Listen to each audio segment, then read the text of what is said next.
all right. This is your favorite political innovator, David Washington, with my co-hosts, Galvin and Edith. Let's go.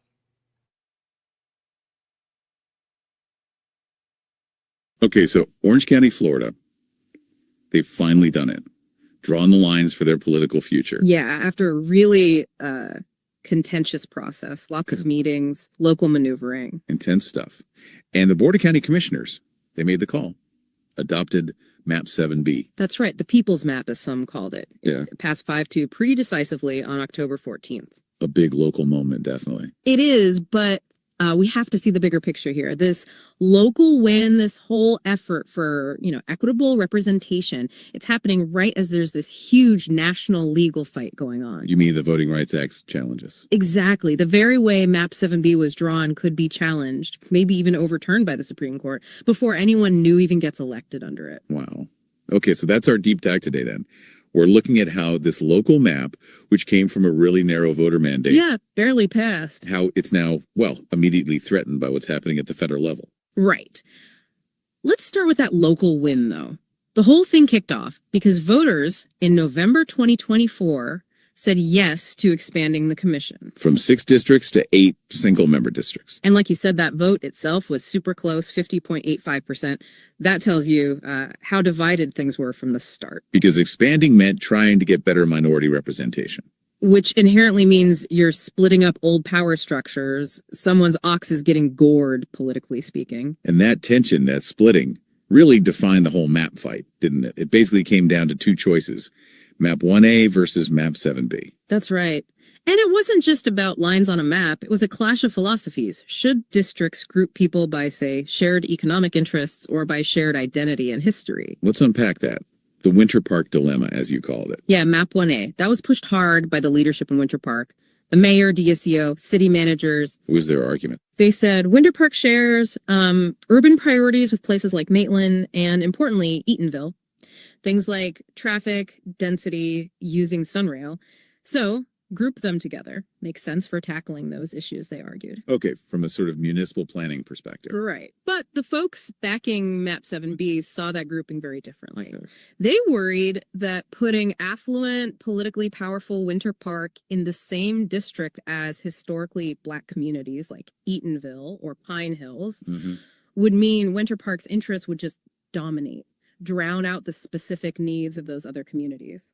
So Map 7B took a different approach. Completely different. It rejected that urban grouping. It surgically split them. Winter Park got moved into District 5, which includes a lot of the more rural East Orange County. Interesting. And the goal of that split was? To free up the new District 7. To make it focus specifically on communities like Pine Hills and Eatonville.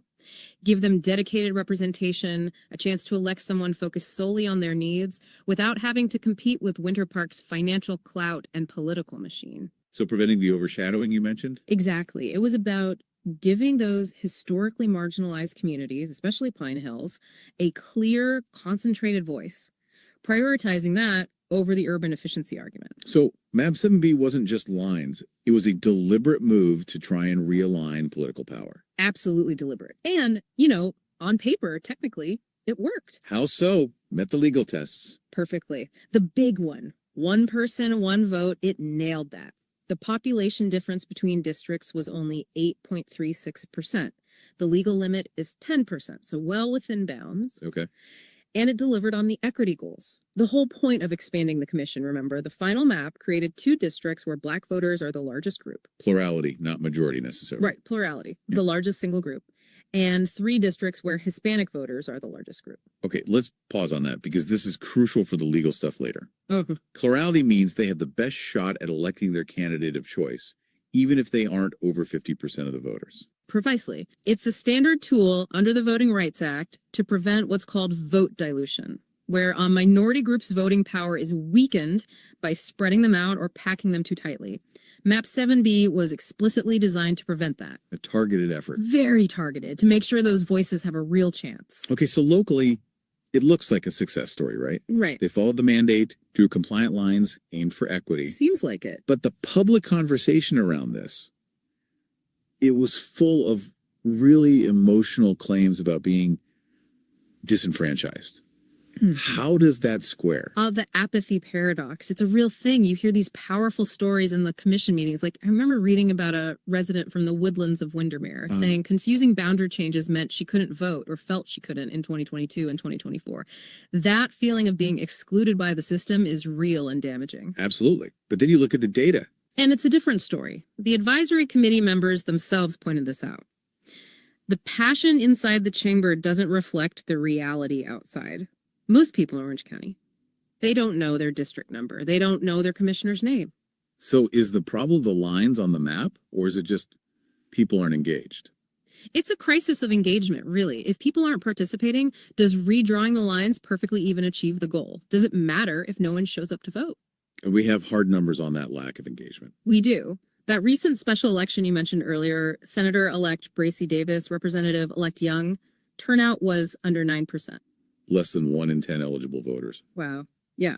So the committee kept saying the map is just a tool. Community leaders, everyone needs to push for participation, or this whole exercise doesn't mean much. The map opens the door, but voters have to walk through it. Exactly. And the clock is ticking. The next election cycle is already heating up. Right. 2026. The primary is August 18th, general on November 3rd.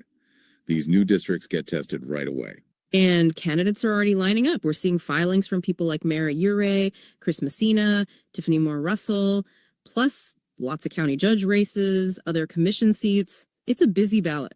So, if that 9% turnout happens again, then all the political capital Map 7B tried to build for these communities, it just evaporates. Okay, so they navigated the local politics, the community debates. Seems like a win there, albeit with this engagement issue hanging over it. Right. But by drawing lines specifically to create Black and Hispanic plurality districts, basically using race to meet the VRA goals, haven't they just put a giant legal target on this map? You hit the nail on the head. That's the massive pivot point. The very thing that makes Map 7B successful locally, its intentional creation of minority opportunity districts, is exactly what makes it vulnerable nationally. Because the Supreme Court is looking closely at Section 2 of the Voting Rights Act right now. Extremely closely. Cases like Louisiana v. Calais are asking fundamental questions about how much race can be considered when states draw district lines, even if the goal is to fix past discrimination or prevent vote dilution. So the VRA was meant to allow considering race to ensure fairness. Correct. But the current court seems really hesitant about situations where race appears to be the main reason, the predominant factor behind how a district is shaped. Okay, predominant factor. How did that apply here? Orange County was trying to create these specific plurality districts. That sounds pretty race conscious. It is race conscious, and that's the tightrope. Map 7B works locally precisely because it considered race to achieve representation. But if the Supreme Court says you can't make race the primary driver, even for remedial purposes, then Map 7B could be deemed unconstitutional. Potentially, yes. Its strength becomes its weakness under that legal interpretation. It's like building a fantastic car engine that relies on a fuel the government might suddenly ban. Alan Dershowitz, the Harvard Law Professor Emeritus, he's weighed in on this trend, hasn't he? He has, quite bluntly. He predicts the Supreme Court is moving steadily away from focusing on race in the electoral context. He anticipates less sensitivity towards using race proactively in redistricting, sort of like affirmative action for districts. A diminution of sensitivity, I think was his phrase. That's it. So it's not just a random threat. There's a clear legal trend that seems to run directly counter to the philosophy behind Map 7B. So the map's success in creating 2 Black plurality and 3 Hispanic plurality districts is the very thing that makes it legally fragile. It's a profound tension. Orange County made a choice. They picked the map they felt offered the most equitable representation to the most residents, tackling historical issues head on. But that very choice puts them squarely in the path of this national legal earthquake shaking the foundations of the Voting Rights Act. So the fight isn't really over. The map is approved locally, but the real battle moves from the commission chambers to the courts. Exactly. And the outcome hinges on how the Supreme Court interprets the role of race in ensuring fair representation in American democracy. A huge question. If Map 7B survives this legal challenge, Then the stage is set for those 2026 elections, August primary, November general. Orange County took a bold step with this map. but now the pressure shifts. Defend it legally and then crucially, Show up and vote. Exercise that civic duty. Make the map deliver on its promise. If it stands, the power is there to be used. A fascinating situation. The map might offer the opportunity, but participation is everything. So, for you listening, get informed about your potential new district, learn about the candidates, and be ready for August 18th and November 3rd, 2026. The lines are drawn. The turnout needs to follow. Thanks for diving deep with us today. All right, all right. I hope you enjoyed that content. Is map 7B in jeopardy? If there is a legal challenge, will it face scrutiny by the courts? Right now, this week, it's October 17th, Friday. This week, earlier this week, SCOTUS, the Supreme Court of these United States, heard arguments in regards to Louisiana versus Cayas. And in that argument, they were specifically looking at Section 2 of the Voting Rights Act, the VRA, Section 2, specifically talking about racial gerrymanders. And so throughout the 2025 mid-decennial redistricting advisory committee meetings, there was a lot of talk about race and creating a new district or that would support one race or over another. As we were just discussing, Galvin and Edith, they did a great job of breaking the argument down. And for you, my listeners, I need for you to talk about this. Talk about the creation of 7B, the possible legal challenges that it will face in regards to a violation of Section 2 of the Voting Rights Act, specifically about racial gerrymandering. State legislatures across America are looking at their congressional maps. And for one reason or another, they're looking to redistrict or not. Texas has done it.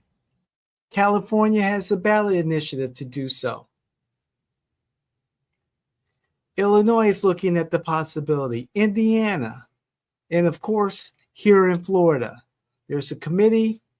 Representatives Bruce Anton and Joanna Lopez are on the committee representing Central Florida, representing the Democrats, to examine the redistricting of the congressional districts here in Florida.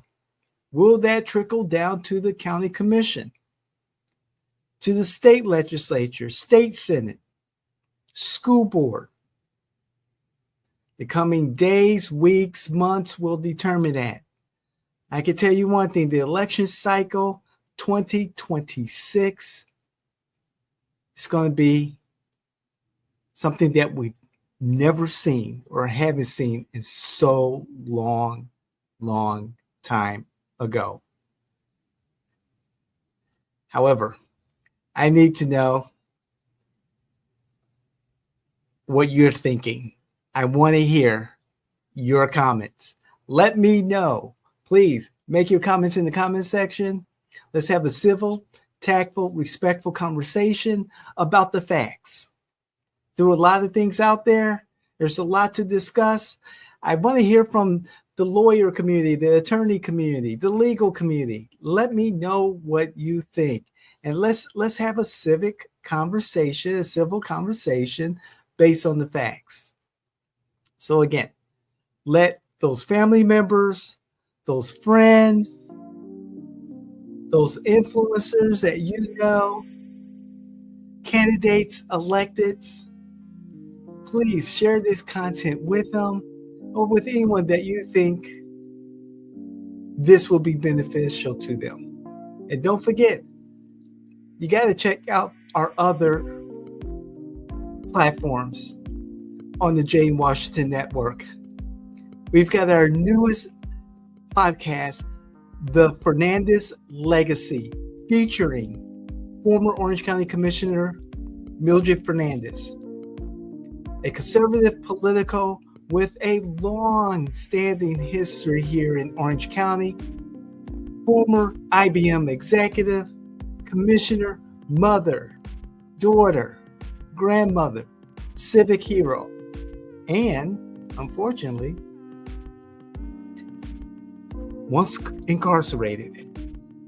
But you have to hear that story, and you have to hear that story from Commissioner Fernandez herself.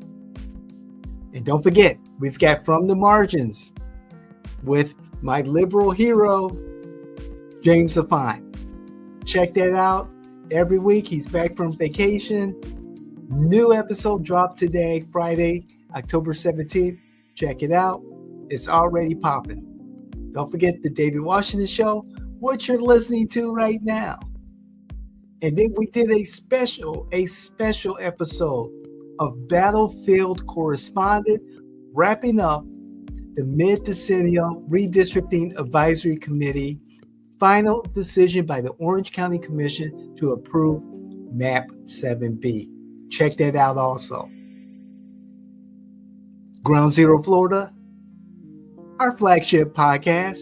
Check that out. I dropped something on that a couple of days ago, so please listen to that. And guess what, everyone? We have a new podcast that we are creating. My number one, Kellen Clark, he is working with an attorney, well known here in Central Florida, to produce a legal podcast. We're trying to put everything together. If you got some ideas, let us know, because we're growing. We've got the talent, we have the resources, we have the time, and we're here to make Florida, United States, our world, a better place and a better community. I love you. Praise God. We'll see you the next time. I'm David Washington, your favorite political innovator. This is the David Washington Show.